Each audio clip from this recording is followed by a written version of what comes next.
Good morning, councillors, staff and those people watching in from home. Welcome to this Three Waters Committee meeting. I will call for apologies, but all members of the committee are here, so we have none. Extraordinary business, I know of none. Declarations of interest. No. Confirmation of the minutes. Page 3. 4 and 5. Everyone's happy? Would someone like to move, please, that we approve those minutes? Councillor Hooper, Councillor Lovett. All those in favour, please say aye. Carried. Thank you. So basically now we're just going to hand over. The format of today is obviously there's an agenda there that we're going to go through, but there is a slide presentation to go with each item on the agenda, if you like. So if you can just hold questions till we get to the slideshow on the particular topic you may want to ask questions on, and then at the end we'll take any other general questions. So I'll hand over and the floor is all yours. Thank you. Thank you, Mr. Chair. That's really appreciated. Yeah, we brought a PowerPoint together to support the agenda items. And these are the topics we would like to raise with you and have discussions. We share that between Hernando and Andy and myself, and we are starting off with the Three Waters operation and maintenance part. Good morning, everyone, to the chair. So for the month of February, we have 134 CRMs. We're currently working with ACL to come up with a heat map to be able to share with everyone, to show where the CRMs are, and it will show that the 134 CRMs are not actually 134 items, but some of them have been reported twice or 3 times. So in those heat maps, you will know exactly how many CRMs are there that have been actually repaired during that month.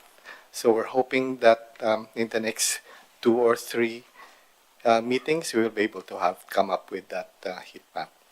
and just with that, Hernando, is it also correct that once a CRM's been logged for a particular location or item, following on from that, if someone else wants to log the same one, it will actually, they can be informed that it's already happened and we won't get multiple CRMs then for the same?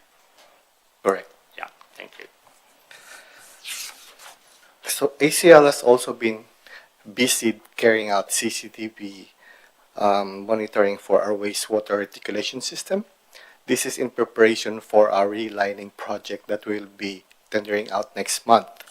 So it's an annual relining project, and the CCTV is a preparatory work for that one. So the work in Mill Creek is coming to its end. We are now finalizing cleaning the final bit at the back of State Highway 1, where VTNZS, that's the last bit that we're working on. And then we will start again working on Mill Creek in October. So we do a pre-winter and a summer cleaning of Mill Creek. So with regards to the Rakaya sludge drying bed, we're still fine-tuning the operation of the bed.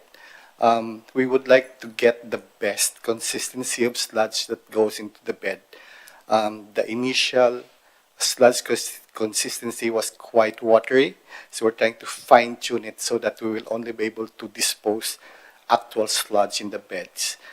The sludge will stay in the bed for 81 days, approximately 12 weeks, and it will probably, we're aiming at a depth of 200 to 300 mm before we let it dry for 12 weeks. And we're hoping to get a 40% dry volume. So it will be 60% of water is going to evaporate. And then we harvest the sludge and bring it to a disposal facility. At the moment, we still don't know where the disposal facility is. So once a bed is filled, we move to another bed until all the 12 beds are full.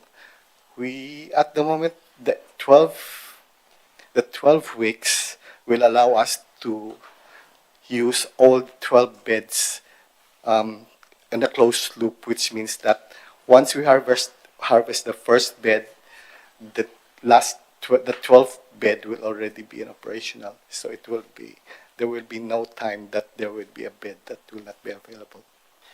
Just a question there, Hernando. Does the weather impact the drying of the bed? You know, like if we get a very wet period, obviously that has an impact. Yes, that has also an impact. Okay. So probably if it's a rainy week, then we'll have to the 81 days would probably be 90 days or 100 days depending. But our target is 81 days. Yeah. So To your get target's 40%. 40%. Yes. Okay. Councillor Wilson. So is there any redundancy built in then? If you know, because things happen and transport issues and Easter and all the rest of it, is there any redundancy built into the system so that we have actually some room to move? Yes. So the design depth is 200 mm, but it can actually accommodate up to 300 if we have to prolong the disposal of the sludge per bed. So we have that 100 mil of resilience per bed. Councillor Hooper. Thank you. Is there any nutrient value to the sludge? Like I'm just thinking of the weed that's taken out of the lake and being used on a farm. Could it rather than being dumped at our cost? Is there any chance that it could be spread somewhere at no cost?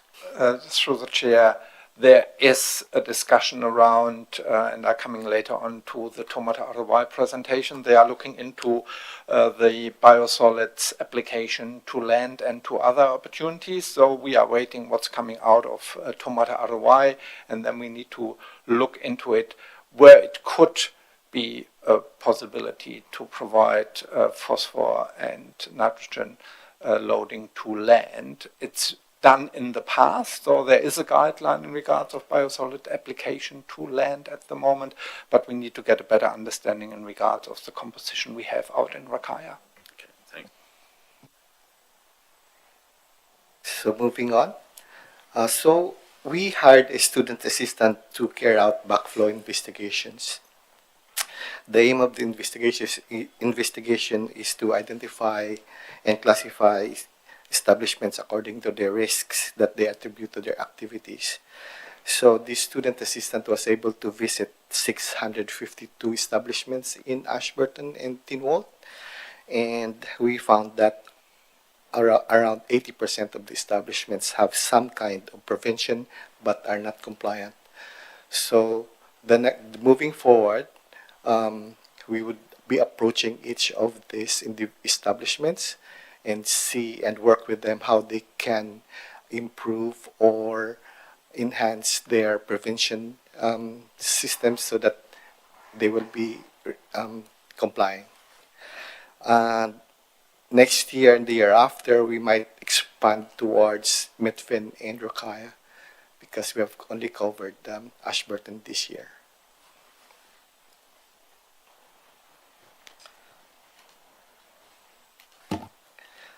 Moving on again. Councillor McMillan. I might wait. Councillor Wilson. Just the backflow thing. So there's no regulation in that says you have to do that, or is it? How does it work? So I'm as a dairy farmer, and we have that. You can't get a consent without a backflow preventer, and it has to be certified each year, and it's all pretty draconian, as it was. Yes. Through this year, there's a backflow rule from Tomata ROI that we have to comply with. That's a we new have rule, to is it? report. Yeah, we have to report every year regarding what our plan is. So this year, we are just investigating, and then the next year we will work with the establishments to be able to comply. So wouldn't we be telling the establishments to comply? Not, working with them sounds pretty soft. Wouldn't we be saying you have to comply? It's just something you've got to do. You can't. It's a yes or no. It's you've got it or you haven't, effectively. Yeah, working together is helping them, assisting them, but they have to do it. So when will they have to have done it by? I'm not aware of a date at the moment. In regards of the backflow, it's really a crucial part in regards protecting our water supply systems. and this is what we need to look into. Normally, all of our residential sites have a backflow prevention in it. For bigger sites, normally it goes through a building consent exercise, and it's sitting on private property, but we need to understand that private properties are taking care of their units as well, and this is what we are checking at the moment.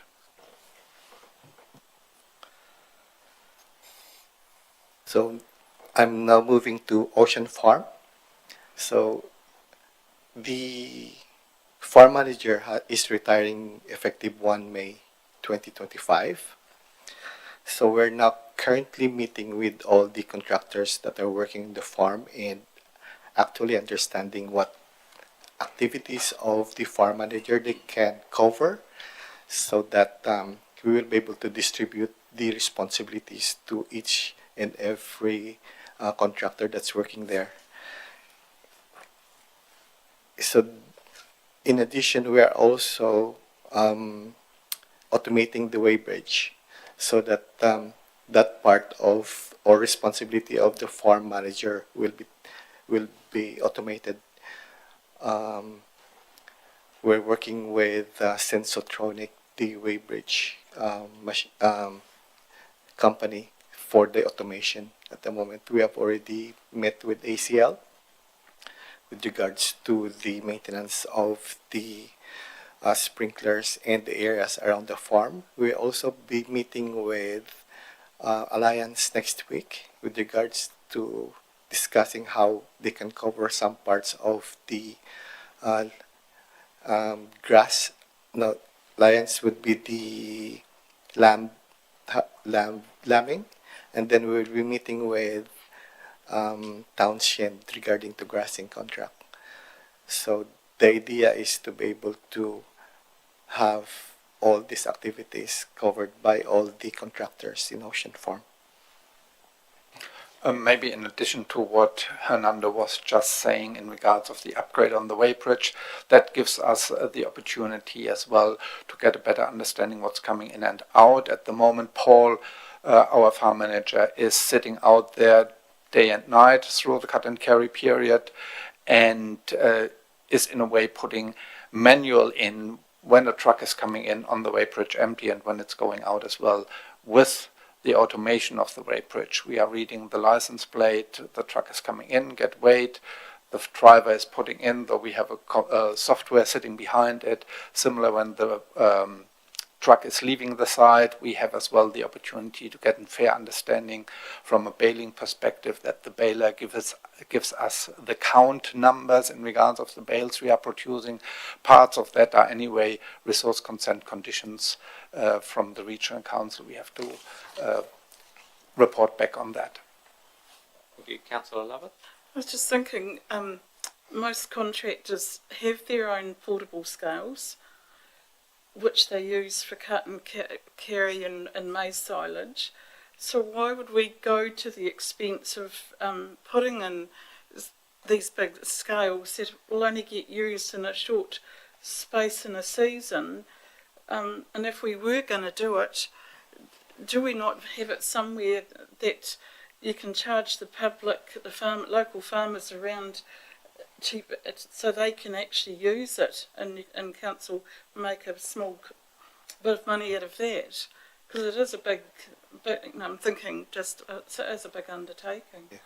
So currently we're charging the contractor for the use of the weighbridge. Charging other farmers to use it during this low season can be looked at in the future. But the reason why we actually automate the weighbridge system is because it sends data directly to us for our compliance reporting with nitrogen loading and everything. So we automatically get the data, the weights and everything from the weighbridge here in the office. The other question I had was around the lamb trading. Who's responsible for that? You know, is there a dedicated person buying and selling these lambs and weighing, or where does that sit in the operation? because we don't lamb them. We buy the sheep and to a certain weight and go out. So where's that going to sit if there's no manager down there? So when the lambs arrive at the ocean farm, we just count them when how many went in, because we charge per head per week, and how many comes out. That's the only thing that we do in the farm. Beyond that, it's the contractor who manages everything.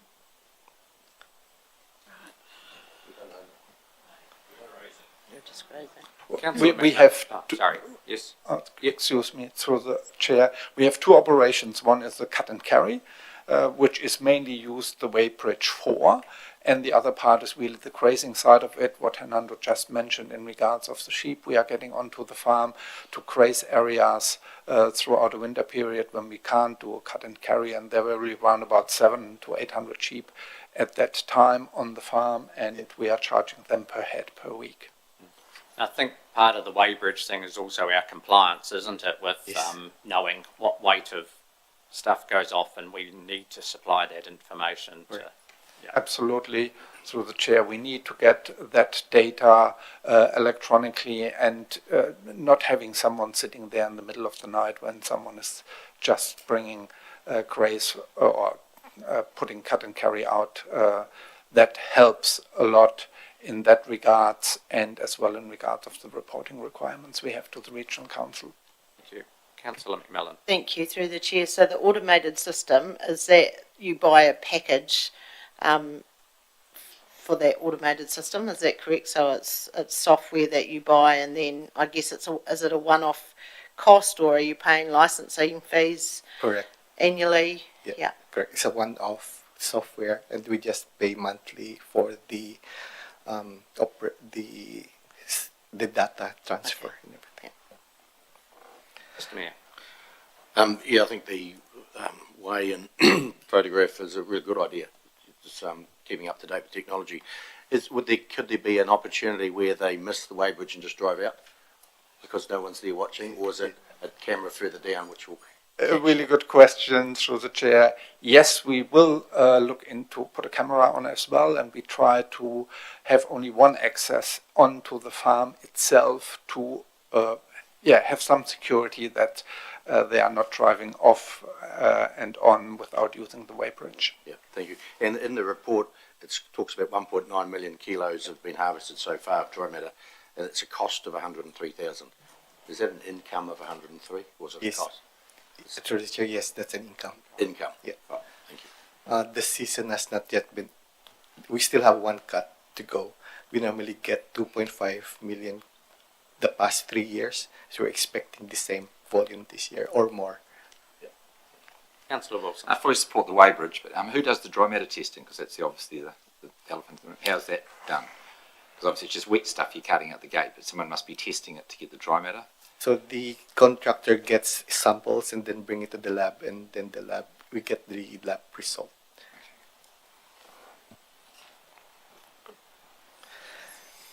And last, for my part, would be the repair of the Methven Reservoir screen has just been completed.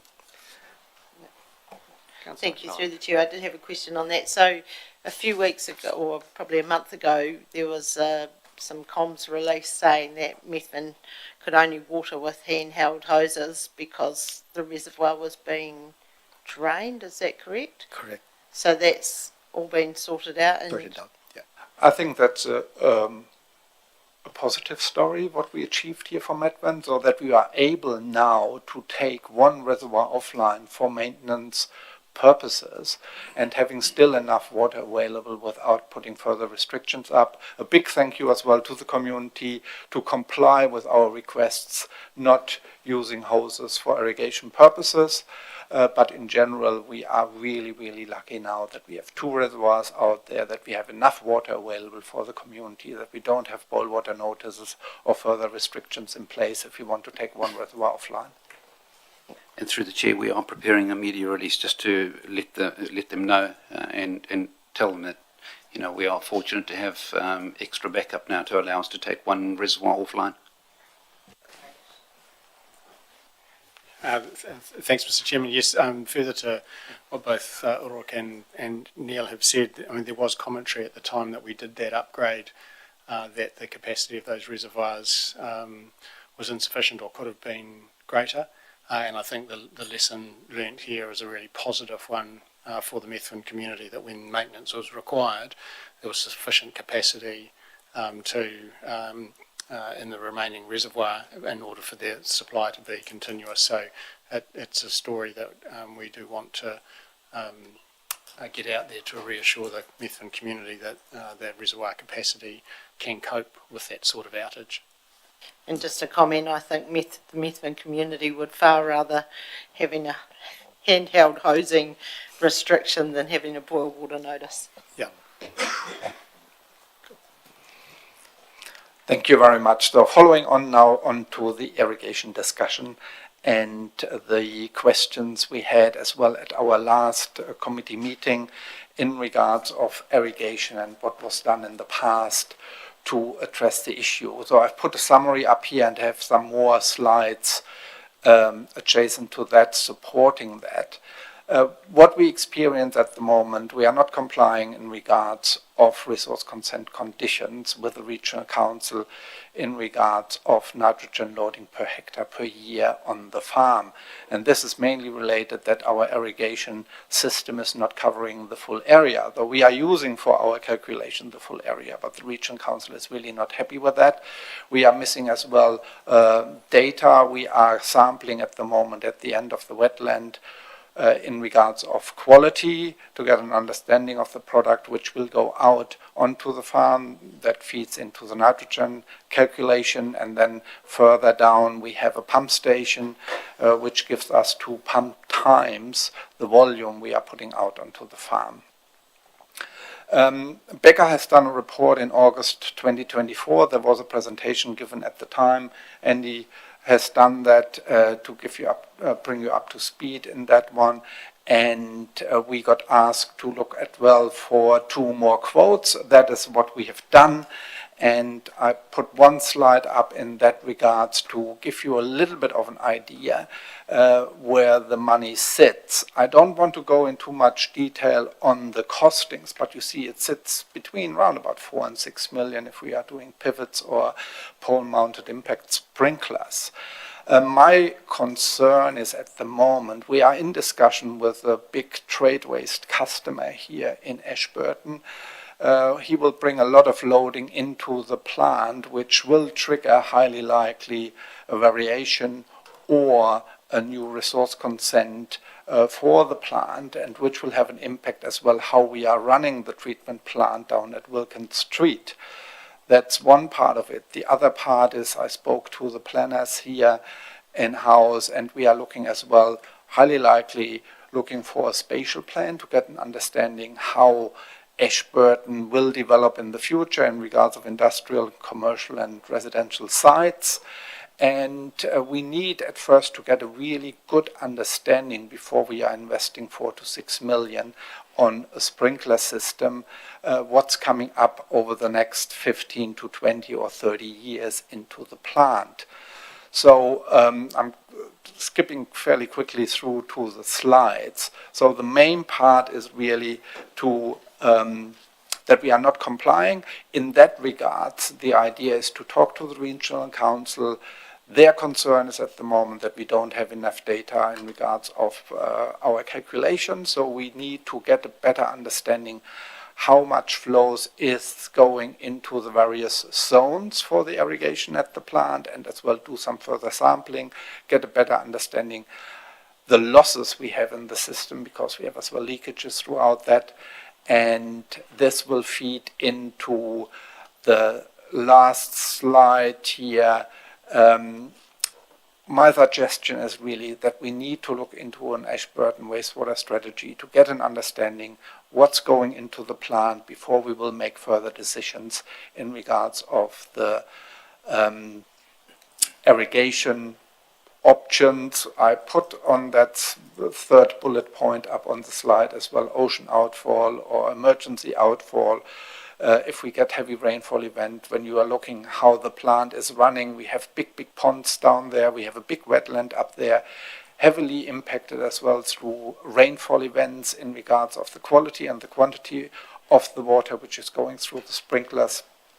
though we need to get a better understanding, and this is what I wanted to raise with you today.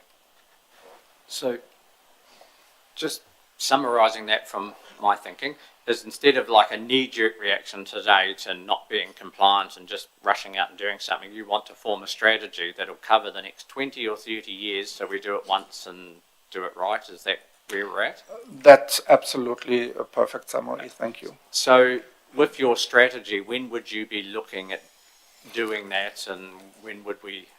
We would love to do it sooner than later. From a funding perspective, we had a discussion just yesterday. There would be funding available through savings in our renewals program, specific here on the grid chamber. Maybe Andy, And we don't know how much it will cost. We need to go out on the market on that one to get an understanding and put as well objectives together, what we would like to achieve with that. Thank you. Councillor McMillan. Thank you. So the new or the proposed wastewater regulations that are apparently going to come in, or new regulations, so probably need to get the timing right with those as well, don't we? Through the chair, absolutely. With mentioned at the start, variation to a resource consent, maybe a new resource consent, which will feed into what Taumata Arowai is trying to achieve at the moment in regards of their environmental standards.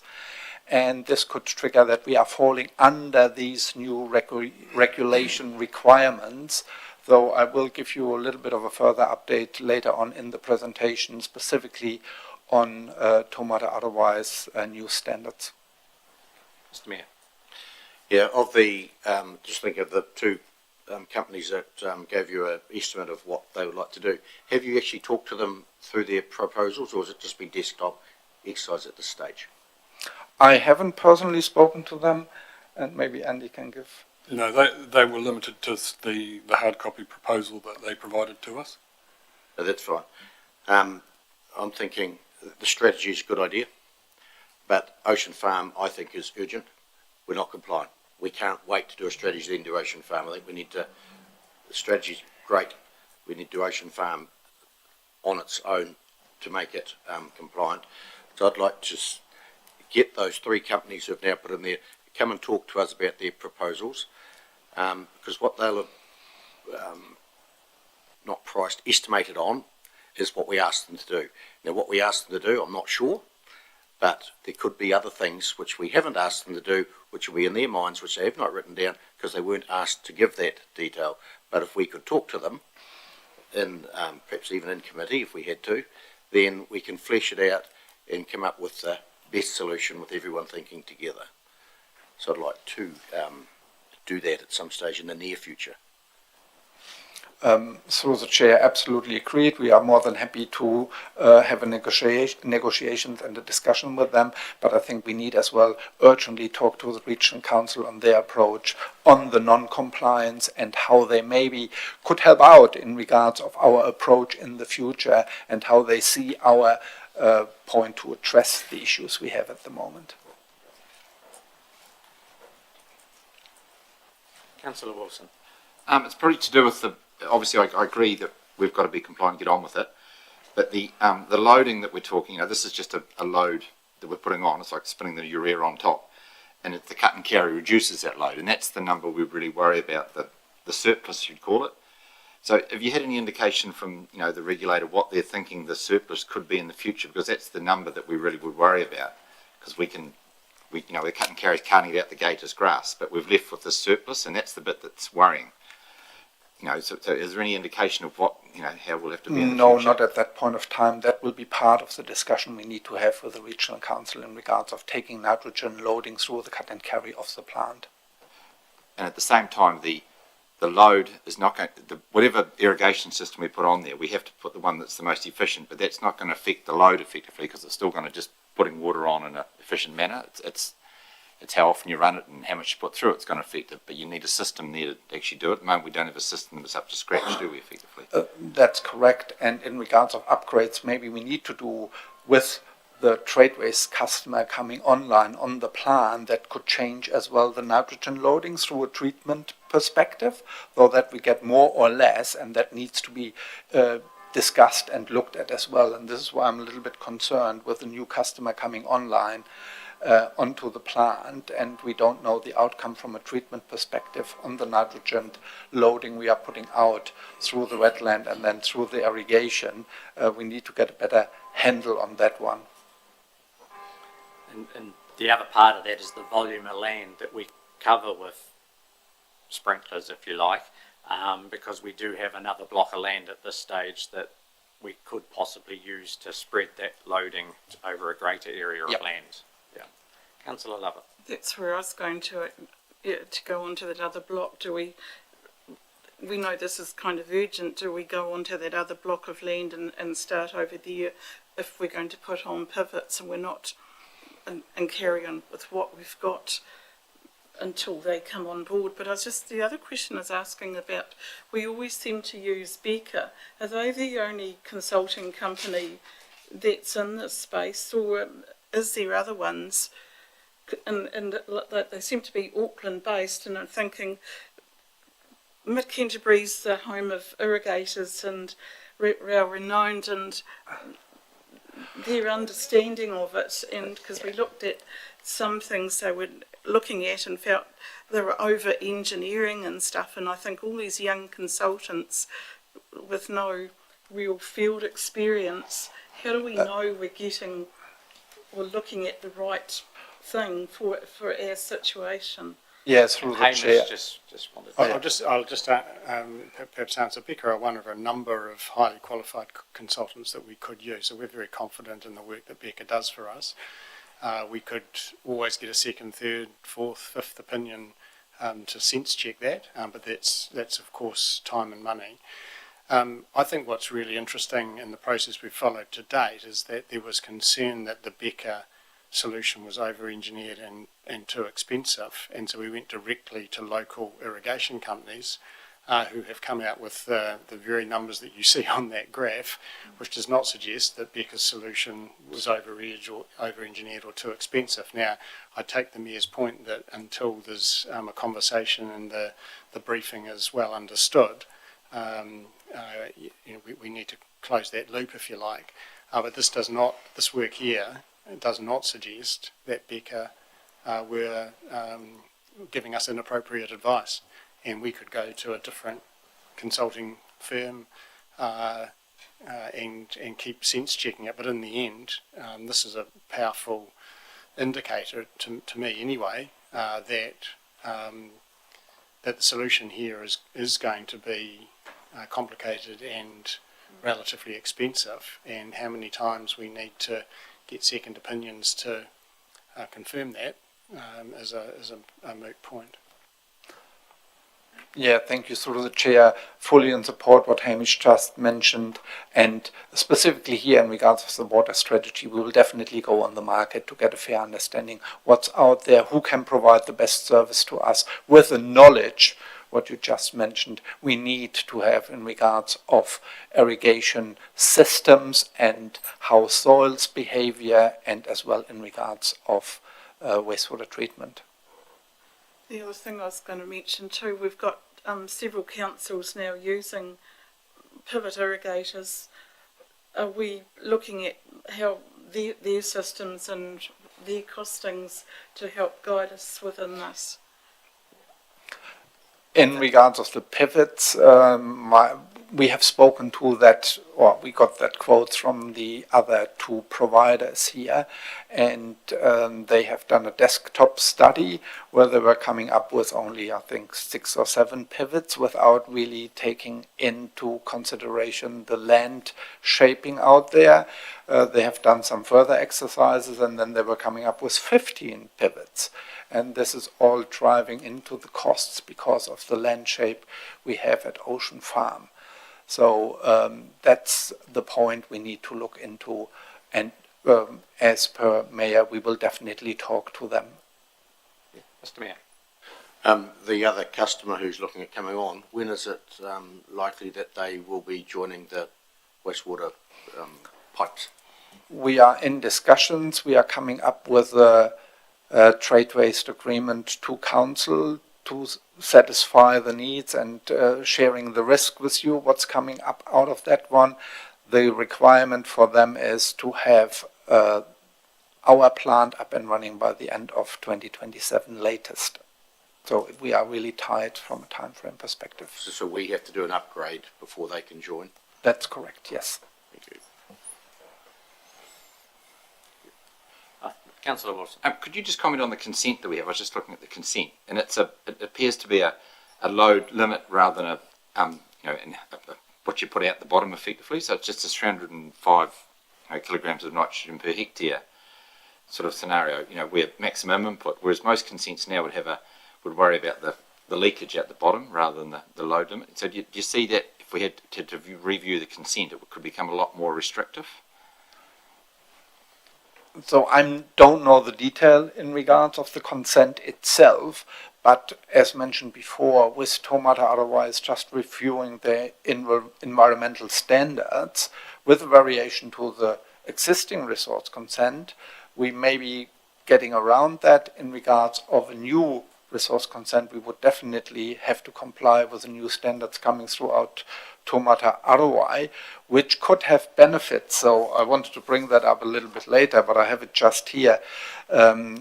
Southland District Council was writing a letter to the Minister of Local Government in regards of the extension for their water service delivery plan, and the reason for that is that with the new standards coming into play, they would save round about 60% or more than 60% in regards of the capital cost on upgrades on their wastewater treatment plants.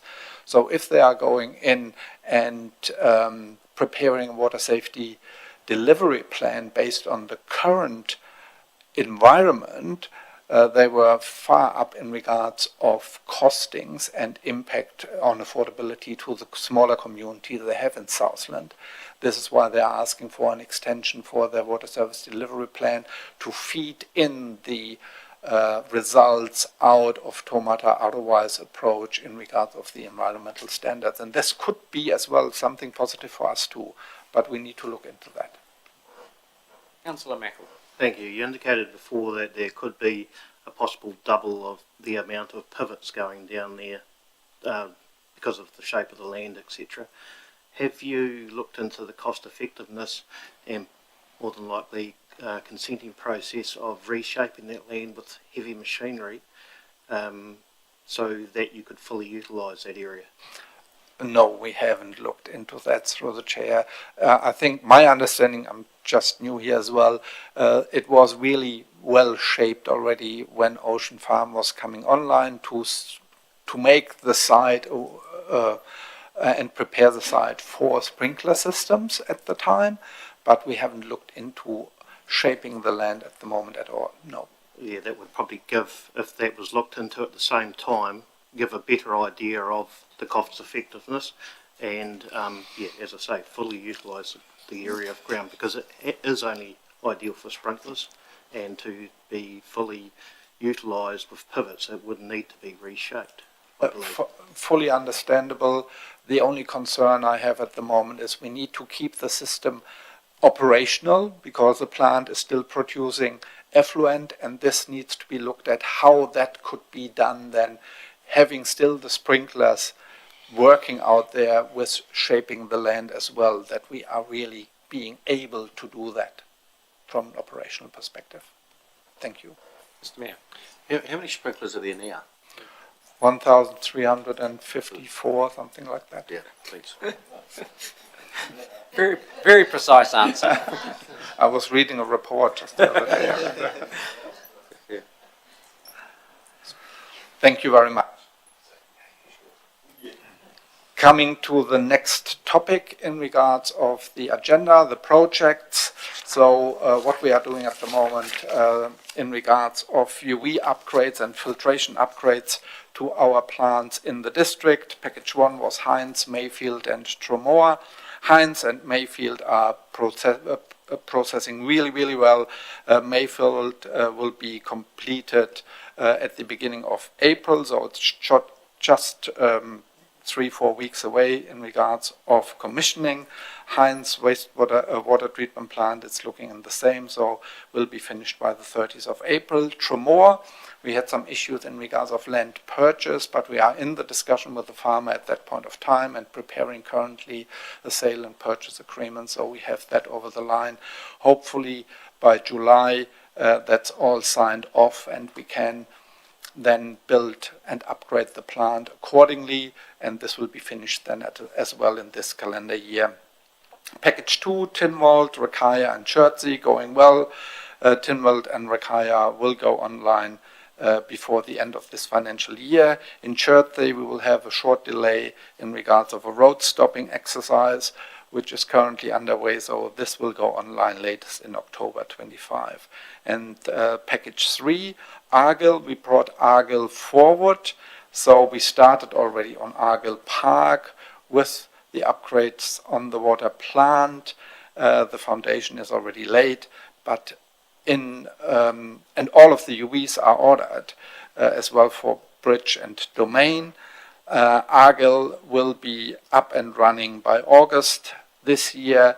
Domain and Bridge Street is really heavily related to the purchase of the UV and the sizing of the UV, which will come in from Canada. So we will see that coming through in the next 6 months.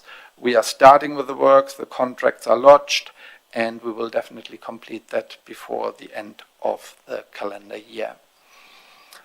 A great work in regard of grid chamber pipeline. It's on target to be finished as well in June. That one of the big wastewater projects, and I think we are with that project we are finishing mainly the upgrades to our wastewater network and the flow into the plant at Wilkins Street.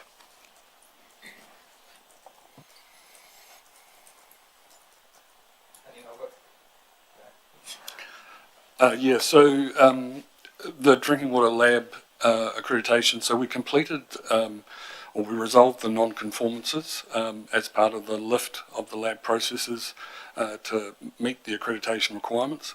That was done towards the end of last month. We're now in a loop. We've had confirmation from the administrators that we've done what we need to do, but we're just waiting for the sort of the formal process. It goes through a committee, and then once that committee has made a decision, we get advised of the answer to that. We haven't had any advice to any effect yet. I reached out to one of the administrators yesterday by email. I haven't had a reply back. I was just hoping to get maybe an inside track on when that accreditation will be formalised.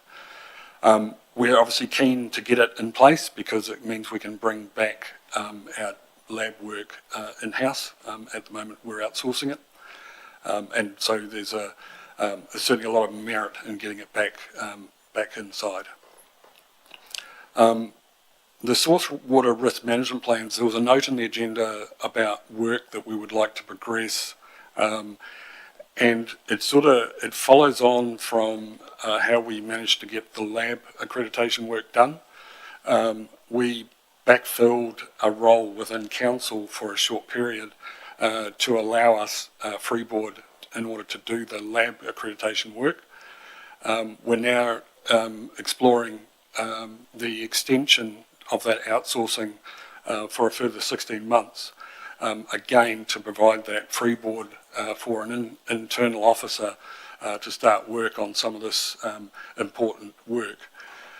So the source water risk management plans is one bit of work we would like to progress with our internal resources, but also the implementation of the drinking water safety plans themselves.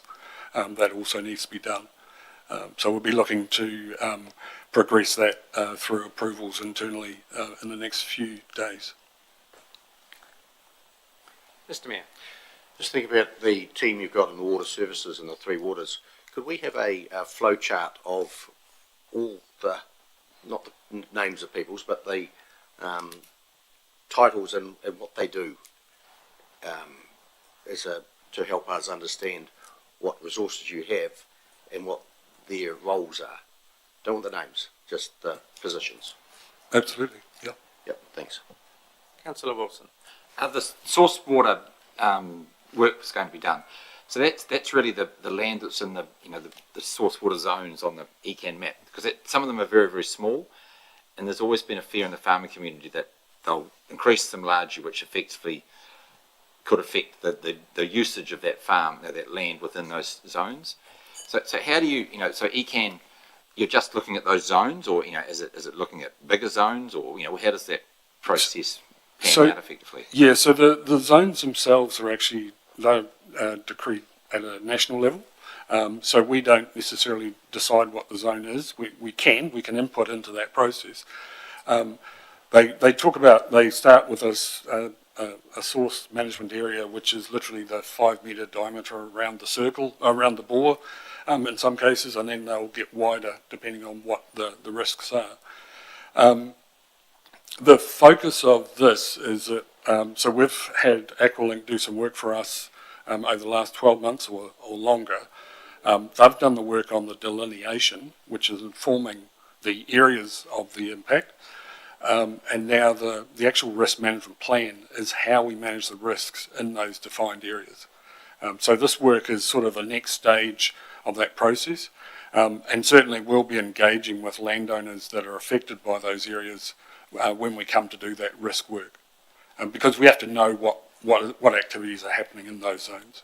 Because effectively, will it report back through, because all that land will have a farm, it'll have consents on it to do things, but also it'll have backing up the consent farm environmental plans, which will, understands the practice. So the practice is more important than the consent, probably, because that's where the risk comes from practices. For an example, if they put the farm in fodder beat right above a well, because that would obviously have detrimental effect for, so just grazing animals, that may not be as bad. So do they go that far, or is it just ECAN saying this is what the consent says? Well, I think from what we're observing, even the farm management of environmental plans that are being created, they're identifying those zones already and are making provision for them within those plans.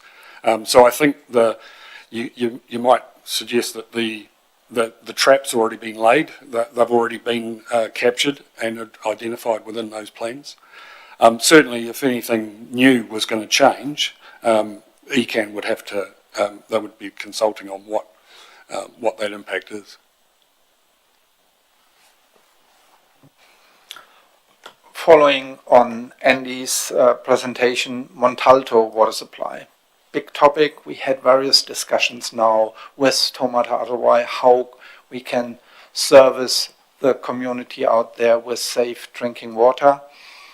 Taumata Arawai is just reviewing their assurance rules based on guidance we gave them, and they spoke as well now to various other councils who are in a similar position as we are. In regards of Montalto, in the past they asked to put in a validated UV and cartridge filtration system.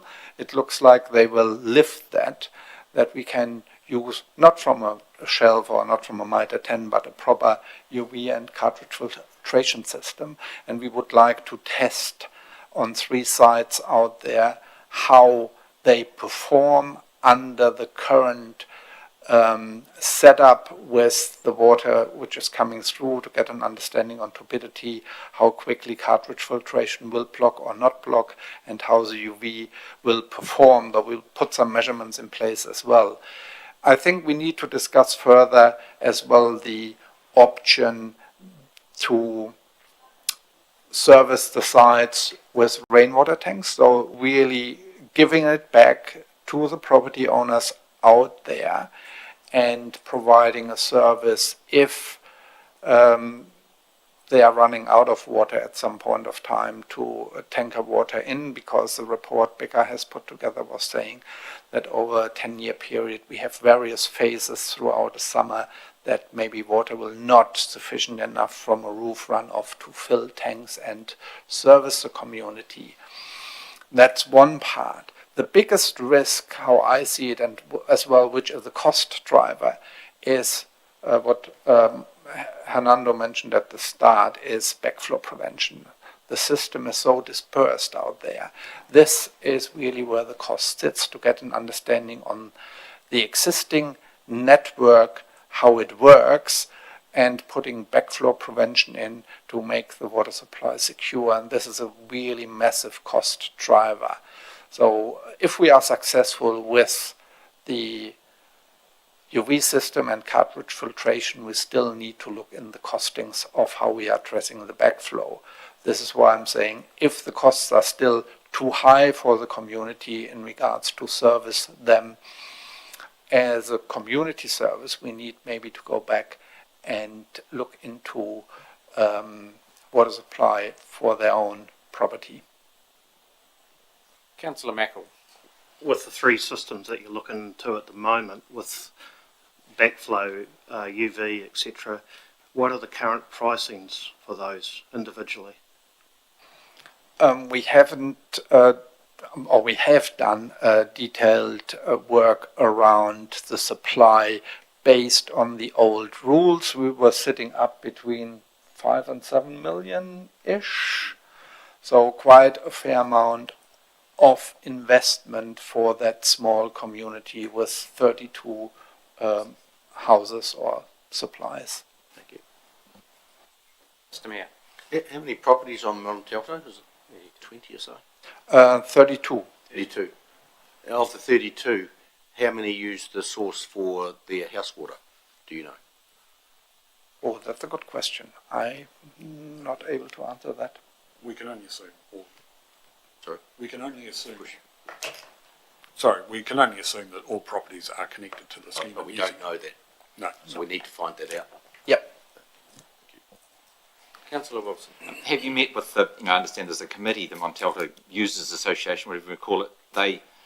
We had a meeting with them about probably a year ago, I think we met with them, and it's just to keep them informed so that they can be part of the process. Have we met with them recently? No, we haven't, because we were waiting really for better guidance from Tomata Arawai, which is still in limbo because they are working through their review on their assurance rules based on the feedback they received so far from various other councils as well, that what they have at the moment in their rules are unaffordable for these smaller communities.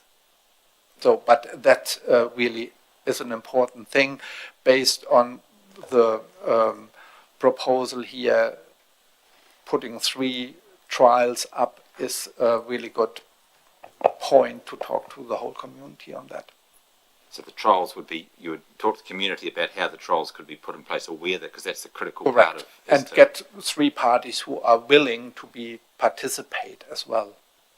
The trial would still only, if we put a trial in, still only, that'll clean the water up, the coli and filters and stuff, but it wouldn't effectively prevent from, the example would be someone put something in their stock water trough and it didn't have a backflow preventer, that would be sucked back into the system, and that could be any sort of chemical. That's the risk, isn't it, with no backflow preventers? Correct. Though with the UV system and with the cartridge filtration, that it's an end of treatment device.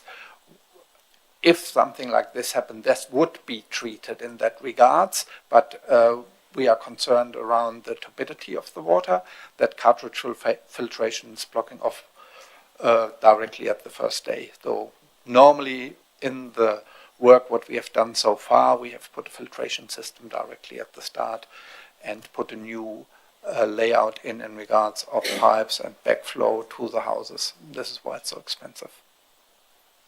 Mr. Chair, if I can just add to what Ulrich has just said.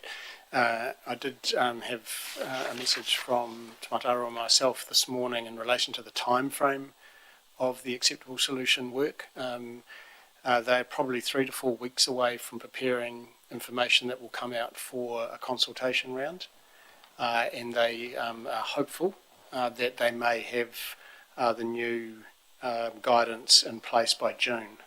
So that's a possible time frame that Tomata Arawai are currently working to in order to have or to give councils like ours and suppliers like the Montalto Supply a little bit of clarity around what might need to be met in order to give comfort around safe water. So we are still a few months away, but it's coming. Yep. Yeah. Thank you. Next topic, 25, 26. Sorry, Councillor Hooper just had a question. So just a quick one, so I can get my head around it. So if the 3 guinea pig tests go okay turbidity-wise, then that could alleviate any backflow concerns and therefore costs. Is that something you can see? If the system's working perfectly, yeah, that could be an opportunity. It's still risky. I would love to have backflow in place, but because that's really a treatment at the house, would definitely alleviate that. Thank you. So the outcome of that could be that cartridges have to be replaced, say, every 4 months instead of every 12 months. And if that was done on a contractual basis, that may cover that turbidity problem. Yeah. Correct. Yeah. Yep.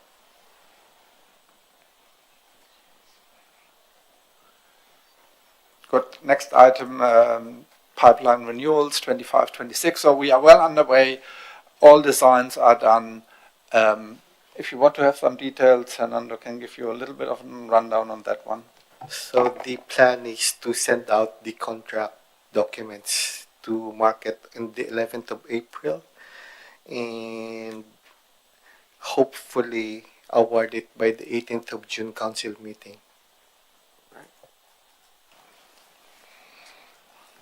Next one, Northeast Ashburton. Andy. Okay. So I'll quickly give you an update on the water servicing work. So as you know, we've got the designs in the drawer ready to go. One of my team is looking to advance this in the next few weeks, so we're going out for consultation. The initial consultation will be with the triangle of land formed by Company Road, Keenan's Road and Seafield Road. That was the one we identified where there was a number of submitters to the one of the previous annual plans. So we're looking to go out and consult with those residents on those that area, like I say, in the next few weeks. In terms of the wastewater servicing concept, which you see in front of you, we've actually had Becca doing this work around if we wanted to service it from a gravity standpoint, how many pump stations would be required.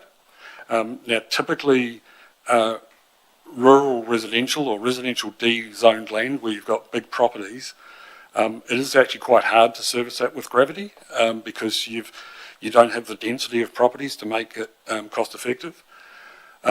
We've done this work to understand what the costs could be. So at the moment, we're anticipating, based on these designs that we've got in front of us, or these concepts, we're based it on one larger pump station towards the bottom of that plan there. And then there's two other lift stations within it, one of them at the end of Bridge Street and then the other at the end of Glassworks Road. So in terms of the actual servicing extent, we were worried that if we did a standard, our desirable maximum depth and normal grades for sewer, that plan there represents the total servicing extent, which leaves quite large holes or tracts of land that wouldn't be able to be serviced. So then we asked Becca to extend that to maybe using, instead of a 1 in 80 grade for the laterals, we went a wee bit flatter, and that certainly filled in a few gaps. Certainly up the top on the, I'm trying to think what road it is, up above the industrial land there. We've managed to fill in that gap. We've still got a fairly big hole in that triangle towards the bottom of the screen. And then the final thing we asked them to do was lower the mains. And I think this particular representation, we've ended up with some of the mains up to 3.5 metres deep. That's getting it sort of the maximum comfort level for us. And we have managed to get most of the area, but again, there's still a bit of a complication in that triangle towards the bottom. So it looks like a gravity solution would be possible. So we're looking to wrap this up in a report and present that back to council at some point so we can make some decisions on next steps. in terms of some properties that couldn't be serviced by a network, they might have to go to individual pump-ups. And I say I'm suggesting individual pump-ups, not pressure sewer, because if we were going to commit to a gravity solution, we would want the pump-ups to be private. We wouldn't want to offer a full service. Mr Mayor. Have you had initial costing yet? No. Becca are waiting for feedback from us as to how we want to proceed. So, And how many hectares of land is in there, in that green area? oh no, look, sorry, I haven't got that off the top of my head. I'll look 20, tomorrow. 30? No, a lot of shaking of heads. Councillor Mackel. Andy, what length of main line would be at 3.5 metres, do you know? I think the ones that were changed were the line on Smithfield Road, which is that basically that left-hand bottom border of the green, and also Morris Road, which is the road that runs along the top of the airport. So They were getting low. yeah, so what meterage, roughly? Oh, sorry, Yeah. I haven't got it off the top of my head. Do you know how much it costs per metre to dig and use shields, etc., to work within those? Yeah, all of that financial information will be provided as part of the final analysis of the work. This is all very early days at this point. Yeah, although it would work well, it would be very expensive. Yeah, absolutely. Councillor Wilson. When a you say opening up an area for sewerage is what you're sort of talking about doing, would that whole area be classed as one area, or would you split it up into, because obviously the cost benefit sort of scenario where you have a cost to subdivide and all that sort of stuff, would it be done as one whole area, or how would it be normally done? How's it been done in the past with The issue, I suppose, with any of these rollouts is that the pump station is fairly critical. So you've got to have a pump station, a rising main put in at least to give you an outfall. And then I would imagine it would probably go in 3 areas based on those pump stations, those lift stations. That would be probably the logical way of approaching it. The discussion around how it might be funded and all that's a decision for council once the numbers are sort of understood and whether or not council wants to provide for this, because this will certainly open up opportunity for development that doesn't currently exist. Mr Mayor. There's a wastewater pipe in there somewhere now that comes from the industrial area. Whereabouts is that, and have you utilised that? Not for this. So the rising main from Company Road runs along. It actually runs along Company Road.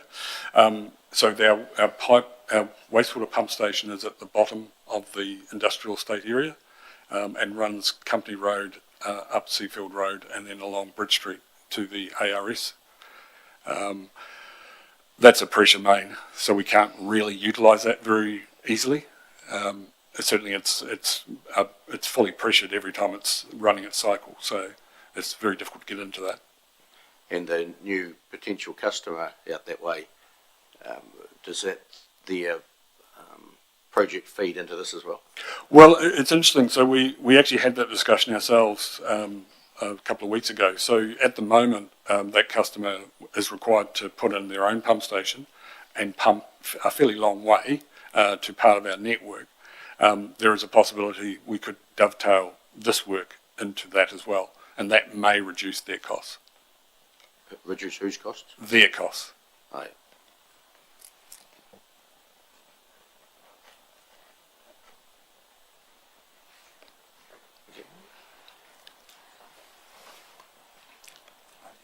Right.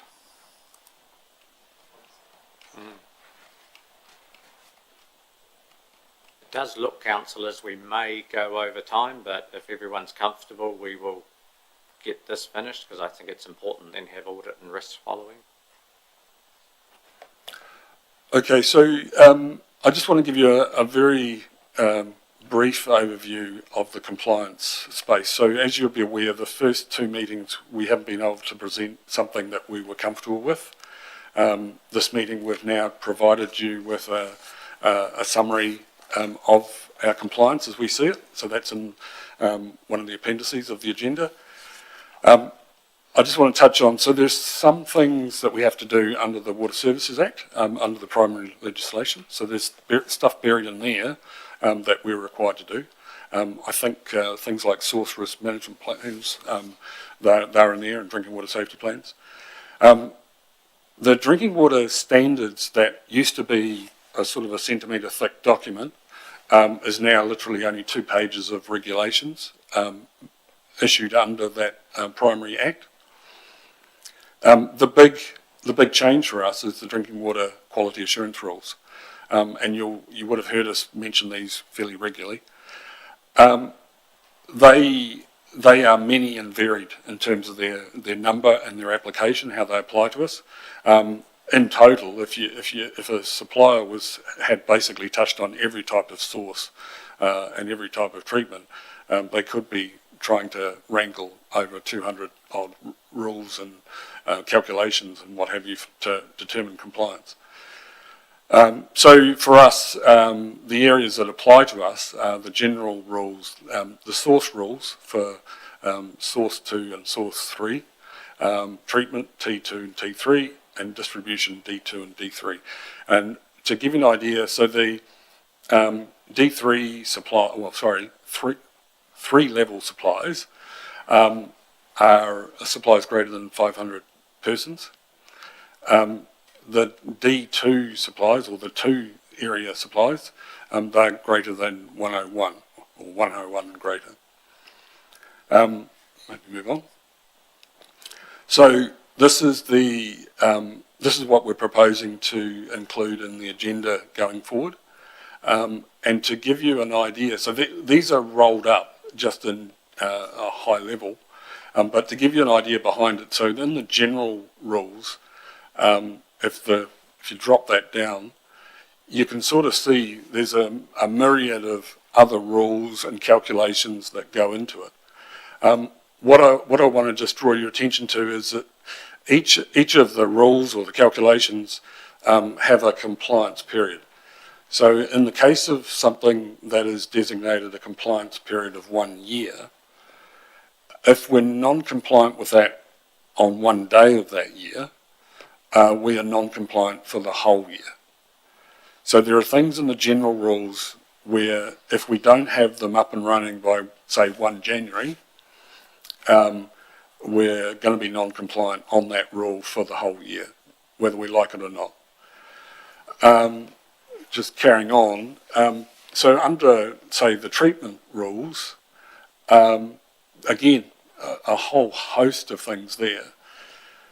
So what we're doing for an issue, something that needs monitoring, or and its compliance period is 1 day, if it fails for 30 minutes during that day, then we're non-compliant for 1 day. What we are doing in terms of calculating those percentages is that 1 day, it becomes 364 out of 365 percentage compliance. So there's not a lot of rocket science to it necessarily, and Ewan will forgive me for saying this, but he does spend a lot of time in this area trying to do the calculations. So it is a fair beast of an exercise.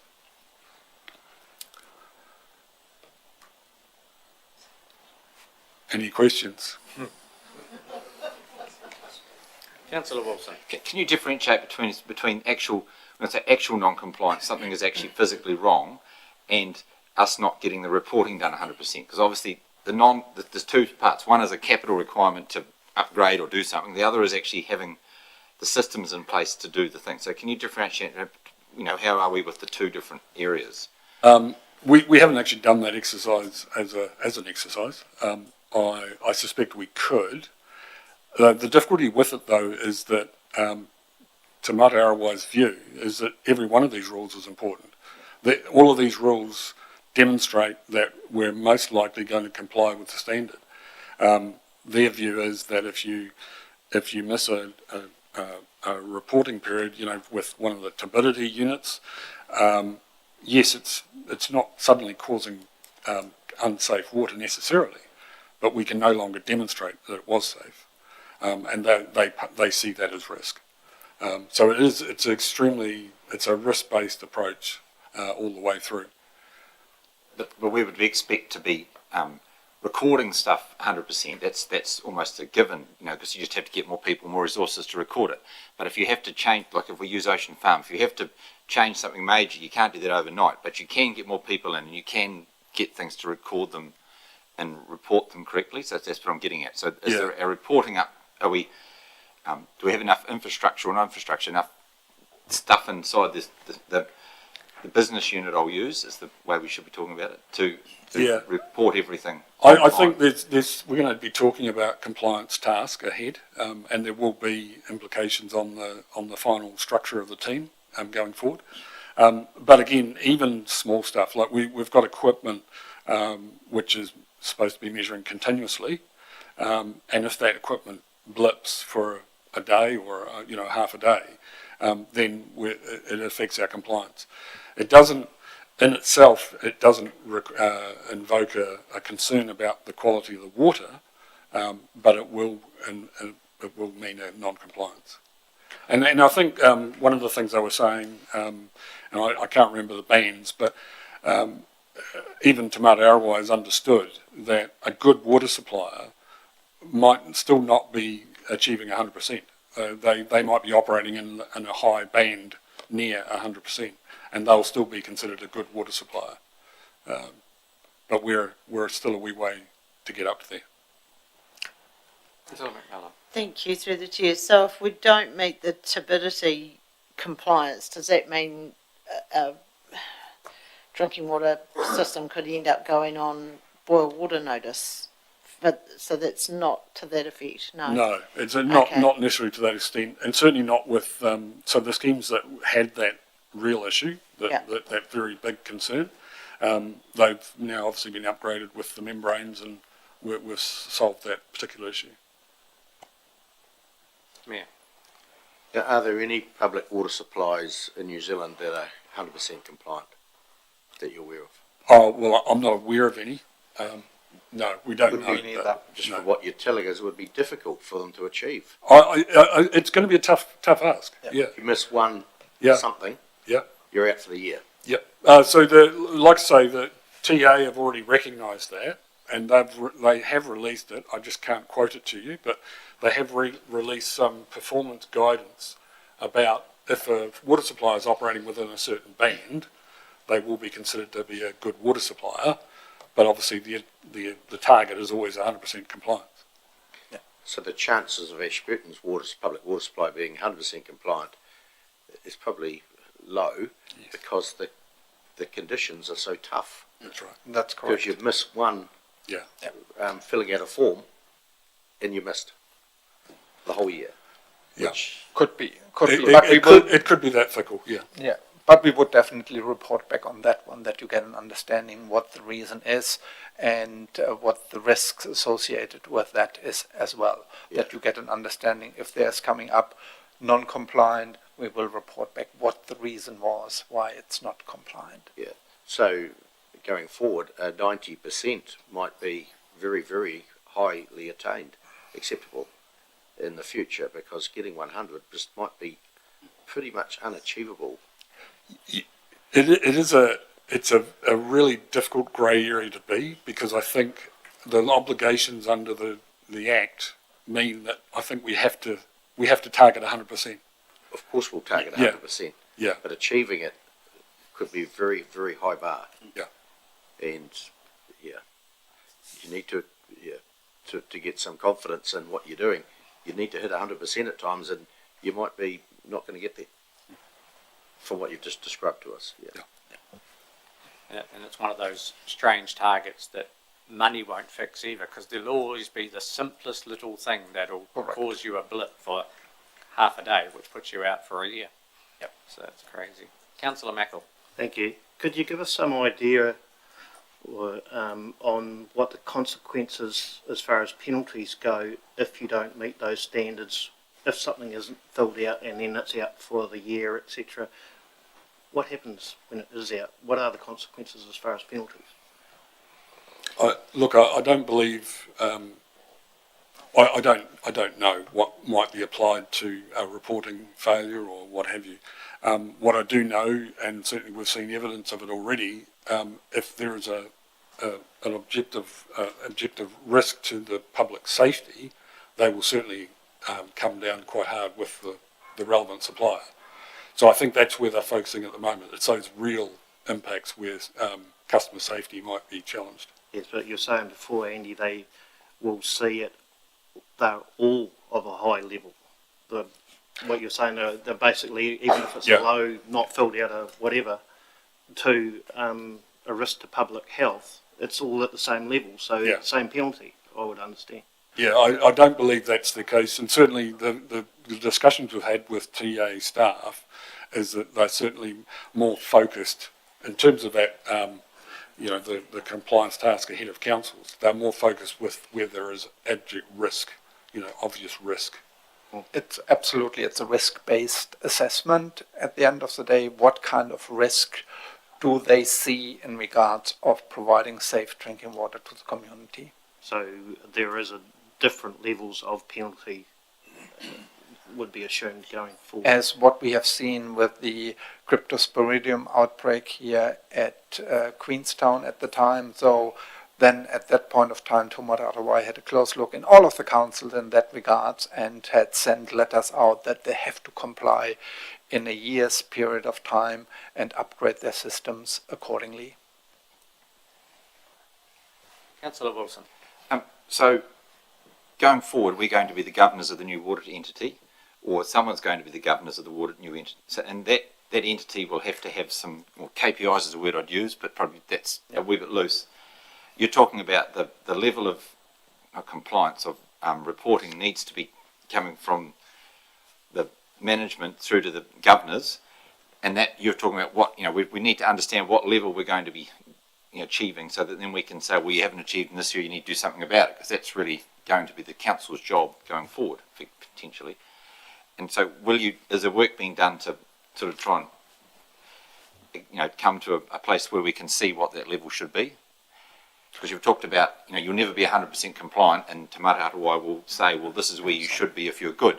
But at the moment, we want to understand what is good and what are the indicators we look at. If I can just start the answer to that, we will always strive to be 100% compliant. We are not saying we'll never reach it.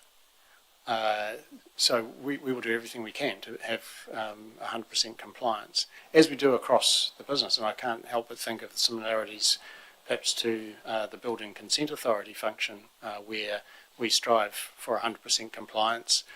Occasionally a building consent might run overtime, and we explain why. So I think that's the mindset to take here. We will be striving for 100% compliance.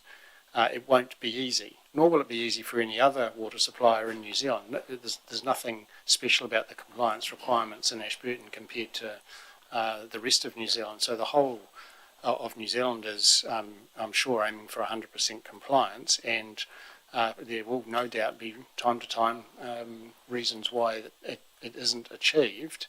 What we need to do is make sure that our reporting to the governors explains why, and understands why it's not 100% compliant if that is the case.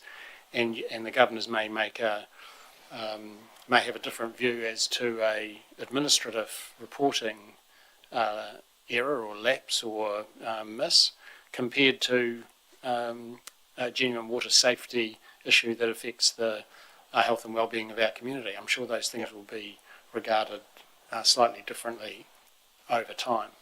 But we're not saying we can't. We will do everything we can to comply. We're just trying to outline the challenges in that space, and those challenges are faced by every water supply authority in New Zealand. Thank you, Hamish. Just everyone's information, we've just pushed audit and risk back to 11:30. We've let relevant people know, so just thank you. RMA compliance. So I've got I think the agenda now has the graph of the same table we used in the previous meeting. Appendix B, maybe, or C. I've highlighted in that table the consents where we've had a new compliance monitoring report since the last meeting, so that you can sort of see movement over time. And what I thought I'd just do is give you an update on the 5 that we've had.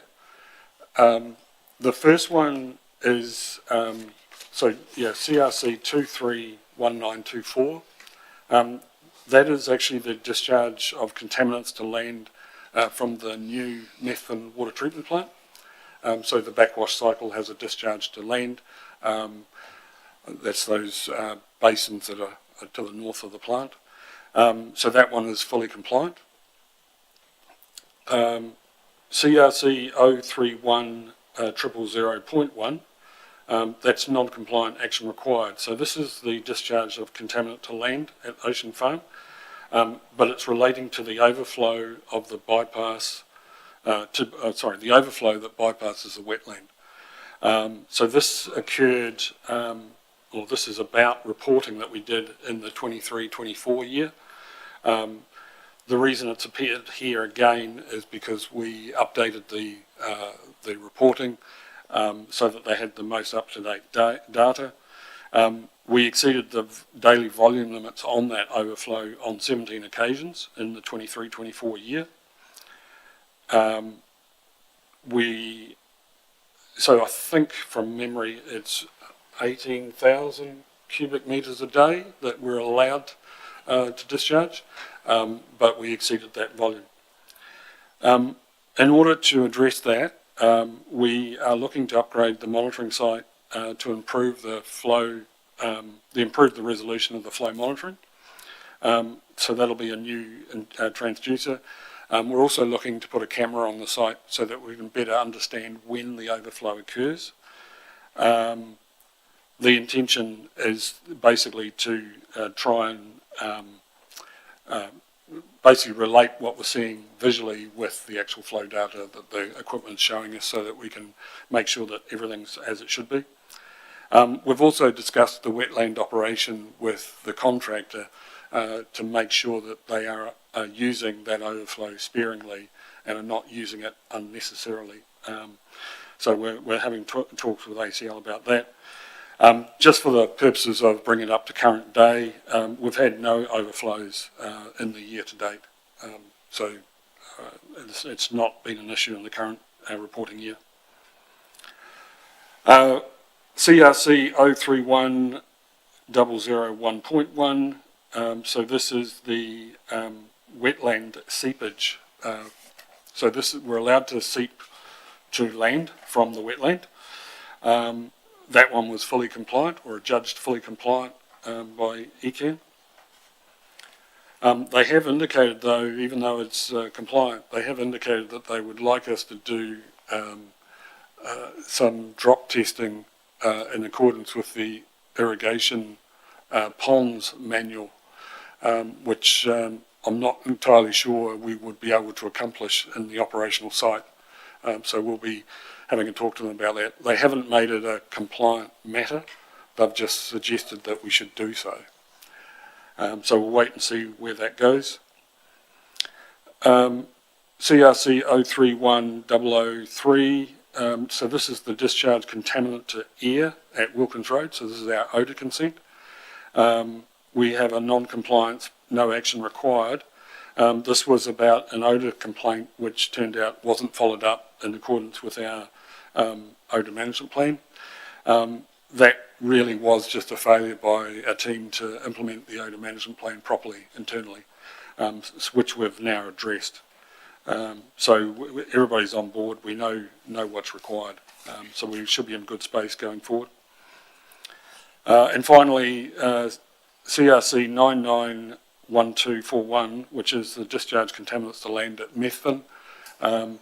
This is non-compliant, no action required. What the non-compliance was about, we have a daily discharge to land limit of 1,000 cubic metres per day. This was exceeded on 6 days, 2 instances of 3 days, 3 consecutive days. The first one was on the February 2024. It coincided with 40 mils of rain in Methven. The second one, around a week later, we haven't been able to determine the cause. We're investigating possible equipment solution in order to limit the day discharge, so that we can just buffer into the next day and hopefully achieve the compliance issue. And just to understand how much water we get from a 40 mil rain, I think we calculated it, it's about 800 odd cubic metres of rainwater just from the surface of the pond themselves. So a big rain can tip us over this number fairly easily. That's it for compliance. Thank you. Questions?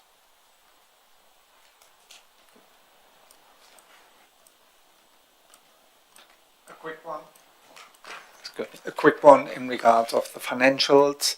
I think you got your variance reports already through council.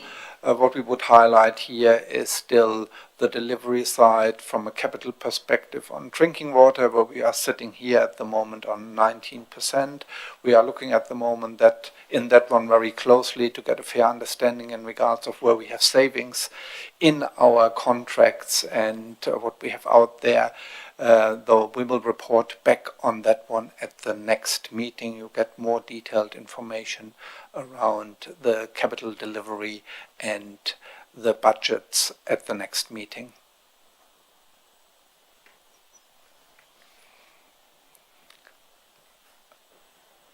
A quick one in regards of DIA performance updates.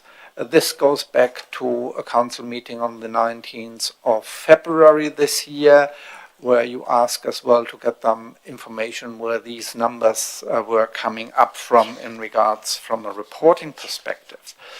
To let you know what Andy has just presented in regards of the compliance with Taumata Arawai. That's our main compliance requirements. Here there's a performance update, which is only a snapshot what DIA wants, and DIA was coming with that one up in August 2024, and Taumata Arawai asked already to drop that because they are covering that with a wider range of assurance rules in the future.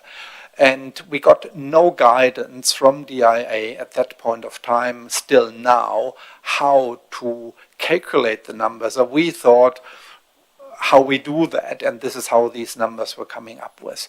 So wait and see what's coming out of that one in regards of performance updates, in regards of DIA reporting, and we will let you know if we see any further movements on it. Maybe DIA will drop it and we just leave it with the Taumata Arawai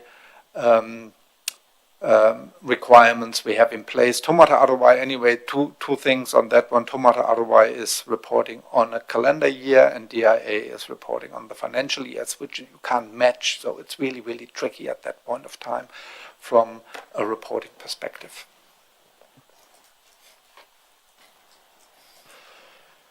Quick update on Buckley's Terrace. I don't know who was aware of it. We got a request from one property owner at Buckley's Terrace to get serviced by wastewater. They are all serviced by water at that point of time. So we went out with a letter. We have done some calculations in regards of what does it costs for a gravity-fed system with one pump station to service the site, and another option, it's in regards of pressure sewer systems. The feedback we received just at the end of February, where we sent out 12 letters, we got back 11. One has not responded, so we put them in the bucket of non-response or no response, and didn't want to be connected. So we have around about 33% who are in favor to be connected. In saying that, various have put out they would only be in support of a connection if we change the zoning rules. At the moment, properties smaller than 4,000 square meters can't subdivide, and they are all smaller than 4,000 square meters. So we will close that off, and we will send them a letter and thank them for their reply and not supporting the submission. So just a question on that. were they given some financials as well with that? So part of it, did you get any who said like, yes, if it was cheaper we would do it, or was it just no because of the costs sort of thing? Quite a mix. I think we got one who was saying, I would if the costs were cheaper. All others were mainly putting forward the rezoning options. If they are getting rezoned, then they would go for it. Quick one on Tomara ROI wastewater performance standards. Wrong button. The proposal on a page, I think maybe you can have a look at that. It's mainly driven in regards of a lot of wastewater treatment plants are out of compliance, are working under resource consents, who are expiring or have expired, who will expire over the next 10 years. And they are looking specifically here in regards of discharge to water, discharge to land, beneficial reuse of biosolids, what we had at the start, and wastewater network overflows and bypasses. So this will come into place shortly. It's out for public consultation as we speak. This will close on the 24th of April. There, we had an internal discussion if we would like to go for a submission or not. We parked that for the moment because there's as well a Canterbury wastewater group set up, and there's a meeting tomorrow with all the Canterbury wastewater managers around that topic, and maybe we will go in with a submission as a group from Canterbury, and then I will report back to you on that one. I put that slide up that you get a little bit of an understanding how the regulatory system works, who is responsible for what and who has an oversight. You see drinking water, the environmental regulator is Tomata Arawai here. The oversight sits with the Ministry of the Environment. Then we have a performance, the Regional Council is the environmental regulator, and the performance regulator is Tomata Arawai. And then what we will see in the future as an economic regulator, the Commerce Commission is coming in, and I've put some slides together on that as well. Mr. Mayor, you've got a question. Just on the Commerce Commission, the regulator, speaking with the Minister of Local Government last week, we visited him. He said the Commerce Commission is new to councils, so he's offered for Commerce Commission to come and present to councils and give us an indication of what they'll be requiring. I've talked to the Chief Executive about that, and he's looking at, he is looking at making a date for them to come visit. Thank you. Yes, I can confirm we're making those arrangements. Thank you. Timeline in regard of the standards, so they're out for public consultation till the 24th of April, then redefining it, present a draft to the Minister, and will be then coming into place with the third bill round about August or the beginning of September. Commerce Commission, economic regulation, I put both things up to you that you get an understanding what's coming in regards of reporting and compliances. As just mentioned by the Mayor and confirmed by the CEO, we will have an opportunity to talk to DIA directly. I just put up some slides. You can have a read or maybe reach out to me if you have further questions on that. And it's mainly in regards of information disclosure. They mentioned already to us at that point of time that they will come out very quickly with information disclosure. That means we have another party who wants to get data from us, and we need to be organized and staffed accordingly to really support that. So just with all this data requirements that, you know, moving forward are just going to get more and more important, IT and your department, is everything there that you need moving forward, I suppose, is the question, so that all these things can be reported on accurately, because also if you fail to report accurately, obviously it can be a failure as well. So. Absolutely, and we would run then out of compliance or non-compliance. We need to look into that. That is what's happening at the moment. We had just a chat yesterday in that regards to get a fair understanding what's coming in the future on these kind of requirements to set us up properly to service that. And that's part of an internal discussion. Yeah, just to confirm what Ulrich said, Mr. Chair, we know that we need to gear up, and we're obviously in the process of consulting on our structure to deliver water services, and that will play out. But regardless of the structure, we know that the world will be very, very different in the space of delivering water services, and we need to examine all the things that will be required of the new structure. Not only in IT, but in the finance area, and those are conversations we're having as well.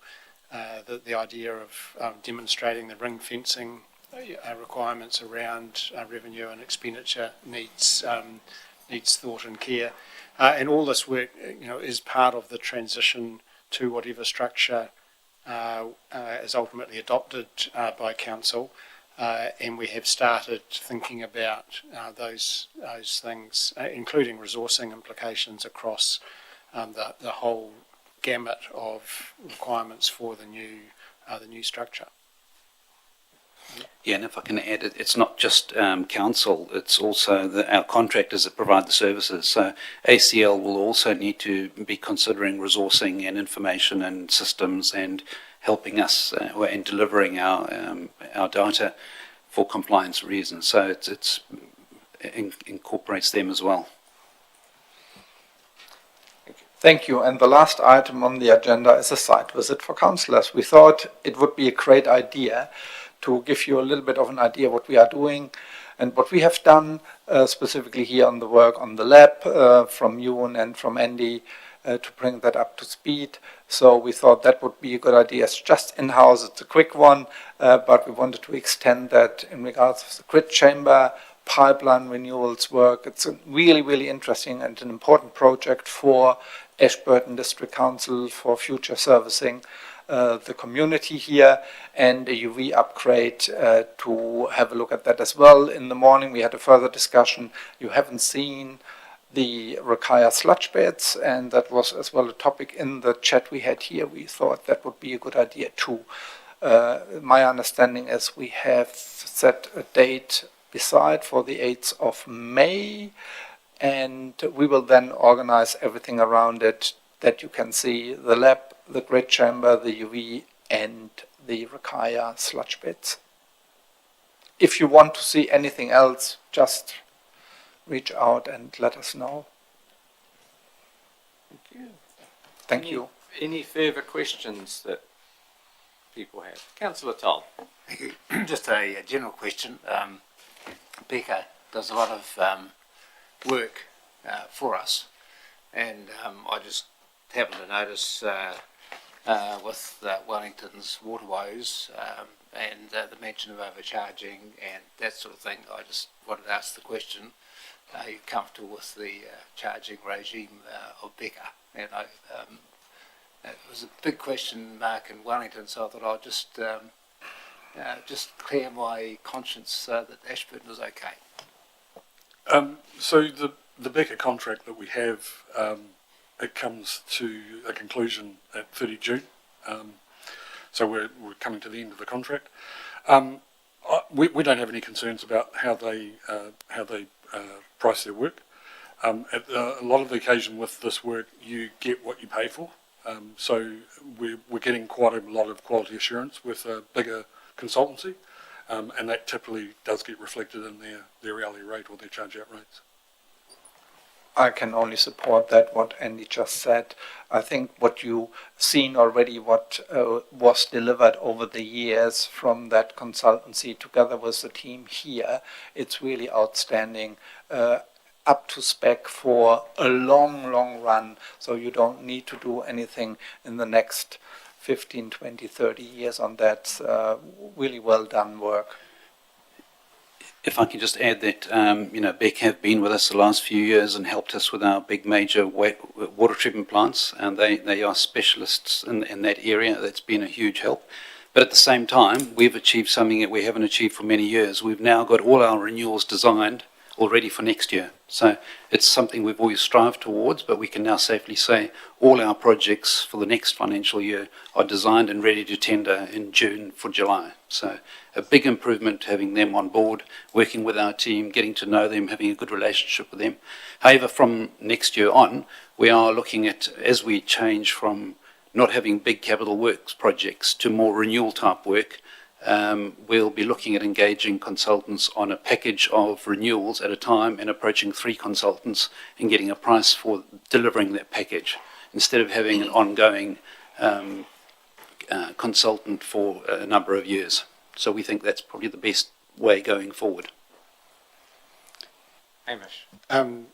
Also, Mr. Chairman, Becca won the right to do our work through a competitive process.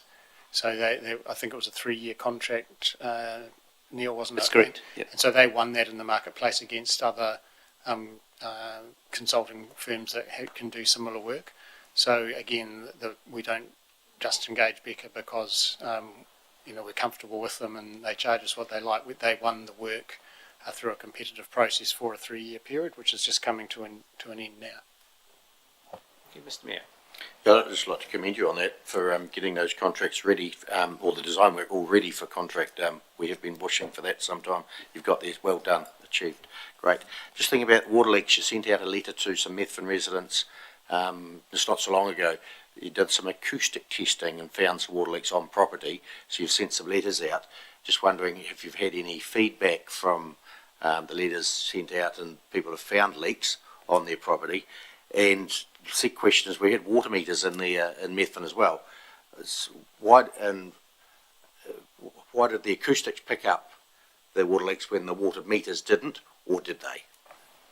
Yeah, so I have to apologise, I can't give you any stats, but I did speak to the officer who's been looking after that work. She has already had feedback from some landowners in response to the letters. And for the most part, all of those have been positive. Like, people have been appreciative and are doing their best to try and find leaks, or they've notified that they have found leaks. So it seems like a worthwhile exercise. We actually sent out two types of letter.